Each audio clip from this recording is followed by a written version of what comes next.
بسم الله إن الحمد لله نحمده ونستعينه ونستهديه ونستغفره ونعوذ بالله من شرور أنفسنا ومن سيئات أعمالنا من يهده الله فلا مضل له ومن يضلل فلا هادي له ونصلي ونسلم على خاتم الرسل محمد بن عبد الله وعلى آله وأزواجه وأصحابه ومن تبعه بإحسان إلى يوم الدين اللهم اجعلنا منهم آمين. All thanks and gratitude to Allah subhanahu wa ta'ala, the one true God, who gave us life, who blesses us day and night with all the blessings that we have, from the air that we breathe, from the food that we eat, from the drink that we drink, from the safety that we have in our lives. So all gratitude and hamd to Allah subhanahu wa ta'ala. Salah and salam on the Prophet Muhammad. Salah is mercy from Allah subhanahu wa ta'ala. When we ask Allah to do salah, we ask Him to provide mercy. Angels, when they do salah, they are doing dua, asking Allah for mercy. When we do salah, then we are praying to Allah, worshipping Allah. Salah and salam on the Prophet Muhammad, on his wives, on his family, on his companions, to the day of judgment, and to his followers, to the day of judgment. May Allah make one of them. Last week, we touched upon an-nifaq, upon hypocrisy. I kind of gave a very brief history, said how this strange group started coming up. When before that, it was very clear. It was, you're a Muslim or not Muslim. It's very obvious. And then a group came up. And I said this week I'll delve a bit into that group. Before I delve into it, let's just see why. Why do munafiqeen appear? Now Allah subhanahu wa ta'ala says in Surah Al-Hadid, بعد أعوذ بالله من الشيطان الرجيم لم يأن للذين آمنوا أن تخشع قلوبهم لذكر الله وما نزل من الحق ولا يكونوا كالذين أوتوا الكتاب من قبل فطال عليهم الأمد فقست قلوبهم وكثير منهم فاسقون. Allah subhanahu wa ta'ala is saying to us in this lovely ayah. He's talking to the believers, by the way. He's not talking to humanity. He's talking to the believers. The people that are already Muslim, that are already worshipping Allah, that are already doing good deeds. Isn't it time for you, for your hearts to come and seek Allah subhanahu wa ta'ala and seek forgiveness from Allah? And then Allah subhanahu wa ta'ala explains it. It says, don't be like the previous nations. What's happened to those previous? Someone can pray next to me, by the way. If you don't mind taking the chair. Brother, jazakallah khair. Yeah, no, see if any brother needs the chair. Not to be like the previous nations where, as time flowed on, their heart hardened. This happens, brothers, when, and this is probably the core and the seeding for hypocrisy. It happens when you see something bad, or you ignore Allah's commands, time on and on and on and on. Eventually your heart hardens. You see something wrong.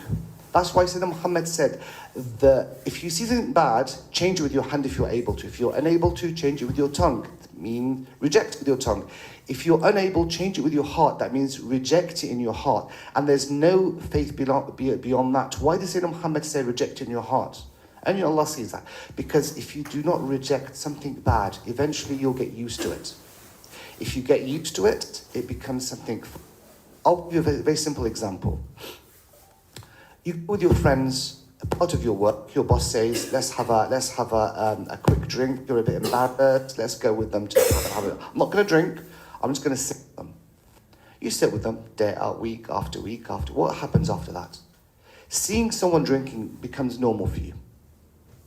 Without even going to the pub, just watching people drinking in a movie, in a series, in the streets, it becomes something natural. It doesn't become something you hate, you don't like. And it's a simple step to go from there to drinking. It's a very simple step from there. Okay? So, that's the beginning, the seedling of nifaq. Now, what is nifaq?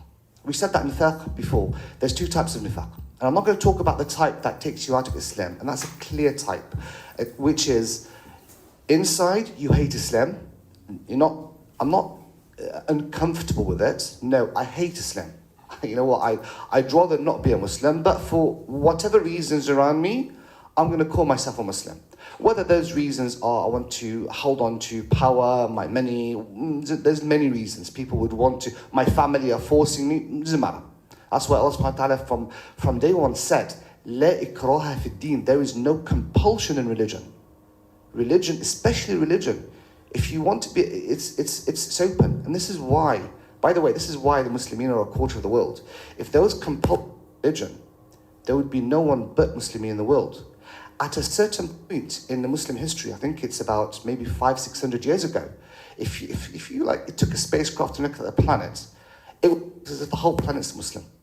Literally, the Muslimin were everywhere. There was the non-Muslims were literally like very, very backward. They were stuck into certain cities that were unbelievably barbaric to Muslim standards in Europe and in Asia. So it was like if there was compulsion, the whole world would have been Muslim by now. But no, we don't believe in compulsion. So we're not talking about the first one. We're talking about the second one. The second type of nifaq is the type that Sayyidina al-Hasan is the grandson of Sayyidina Muhammad, the son of Sayyidina Ali, the Prophet's cousin.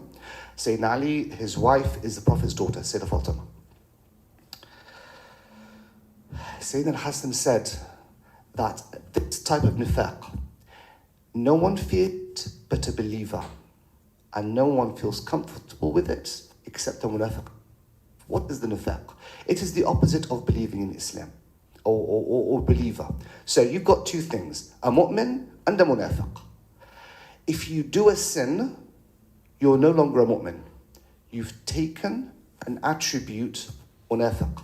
Sayyidina Muhammad says, La yazni zani wa huwa yazni wa huwa mu'min. A person does not perform fornication when he's a Allah. A person does not steal wa la yasriq as-sariq wa huwa mu'min. A person does not steal while there's iman in his heart. At one point, your iman, your faith in Allah, it's a wave. It goes up and down. At one point, there's up, and one point down. And Sayyidina Muhammad recognizes that and said that the iman comes and goes. The clever one is to make sure, not the peak, the trough. The trough is still in where it's acceptable. We all have times when our hearts go down. All of us. The trick is to make sure that when it goes down, you're still doing the bare minimum of it. You're still praying, you're praying the sunan, you're going to the mosque, reading the Quran. That's your trough. When it goes up, then you're doing the awesome stuff that you say, oh wow, I did this, I did that, and that's the peak. That's where you want to stay. You won't be able to stay there all the time. Even the companions complained about that. They said, Sayyidina Muhammad, O Prophet of Allah, when we're with you, we're like angels. You know, as if we're living in heaven, as if we see the hell with our own eyes. When we go to our houses, we forget all that. We live in the world. Sayyidina Muhammad said, if you continued in the same level of faith when you're with me, between your family, the angels would have shook your hands in the streets. You'd be no different from angels. You'd be at that level. So that's the first thing to know. The moment we do something wrong, we disobey Allah subhanahu wa ta'ala, you're outside of Iman, and then you've started to take a nut. It starts to make sense when Sayyidina Muhammad says that ayat al-munafiq is 4. And we said about that last time. إِذَا حَدَثَ كَذِب. That means when he talks, he lies. By the way, lying in Islam is a sin even if you're joking. Lying is lying. We don't have white lies. We don't believe in that.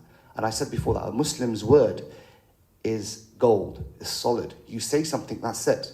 I don't have to ask you, wallahi, that's true. I don't need to do that. My brother says to me, I've seen this, khalas, he's seen it. End of story. I believe for his word. There's 3 examples. There's 3 exceptions to that rule. That's just for the lying. One exception is in war. I'm not going to say, well, you know what, lying is haram. I'm going to tell the enemy everything. You know, all out. These are where our weapons are. No, of course not. So it's still a lie, but Allah forgives it. It's not considered a lie. You're not taken or given a sin for that. That's number 1. Second one, to your wife. Someone tells his wife, you're the most beautiful woman in the world. He doesn't say that, he's in trouble. Sayyidina Muhammad says, that's acceptable. What you say to your family, yes, fine. Or the wife says to her husband, wow, you're awesome, you're the strongest man I've ever seen. And he can barely hold the chair or something. Again, that is nothing, that's not good. Allah subhanahu wa ta'ala forgives that and accepts it from us. The third one, important one, we forget about this most. We know these two. I think everyone is familiar with this one. No one's got a problem with these. The third one, which is an important one, which is we'll get a reward for that. When you see two brothers upset with each other, and you lie to each brother, he's saying you're great. He's saying he's never seen a better person than you, but didn't say anything at all. He's probably saying bad things about his brother. But you're lying to get them together. Again, you get a reward for that. That's the only three exceptions. Anything else, no. Anything else is a sin. And we just said a sin brings you closer to nifaq. What else? يقول صلى الله عليه وسلم سباب المسلم فسوق وقتاله كفر. Sibab in Arabic, sabba means saying a bad word about someone. Now, that's the meaning of sab. Muhammad sabba Ahmed. Muhammad insulted Ahmed. Sibab has got a different meaning. You're insulting him with something that is not in him. For instance, I'm saying something about us in his face, by the way, not behind his back. In his face, you're saying to that brother, you say something bad about him, and it's in him. That's called sibab. That's called sabba. You say something bad about the brother, and it's not in him. That's called sibab. Now, fusuq in Arabic, when Sayyidina Muhammad says fusuq comes when you imagine a fruit, and the stone in the fruit comes out of the fruit. That means fasaq, means that something, the core comes out of it. It refers to your iman comes out of your body. So fusuq, so insulting your brother with what's in him or what's not in him takes the iman out of your heart, just like the stone of a fruit comes out of the fruit itself. Fusuq, you're outside of iman completely. So really, if you think about this, any sin you do is an attribute of a munafiq, of a hypocrite. Someone who claims he worships Allah and obeys Allah, but he doesn't obey Allah.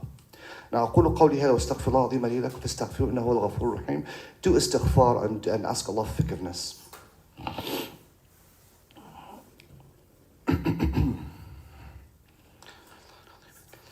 لا إله إلا هو الحي القيوم أتوب إليه أستغفر الله العظيم الذي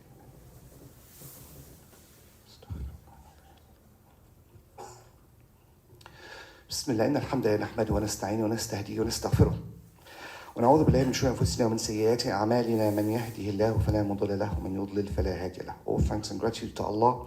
Salah and salam on our Prophet Muhammad alayhi salatu wasalam, and his companions, his wives, and his followers. May Allah grant us to be with them.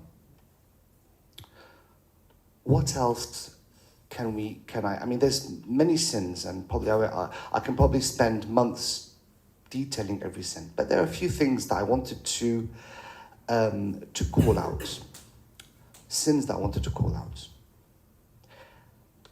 Making fun of Muslimin. Sometimes we do that as jokes.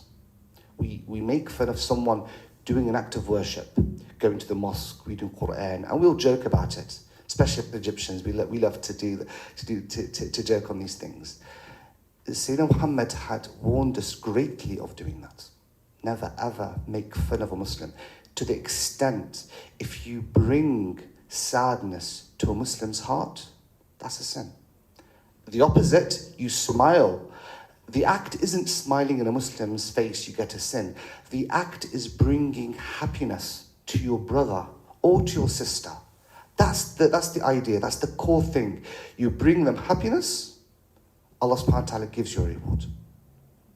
Now, every khutbah we try and take something to learn something and to take it as this is all good, it's all theory. How do I implement this? I don't know if I can't remember if it was last week or the week before. I probably wasn't trying the week before. I spoke about every night that we should be writing down what we should be judging ourselves.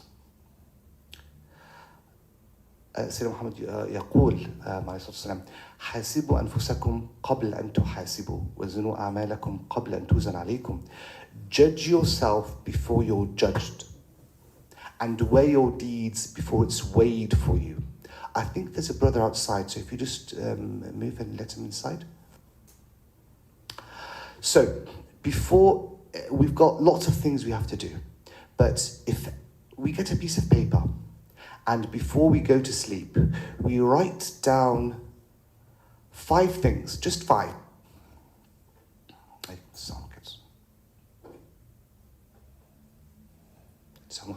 We write down 5 things that we have done wrong and that we shouldn't do. Just 5 things.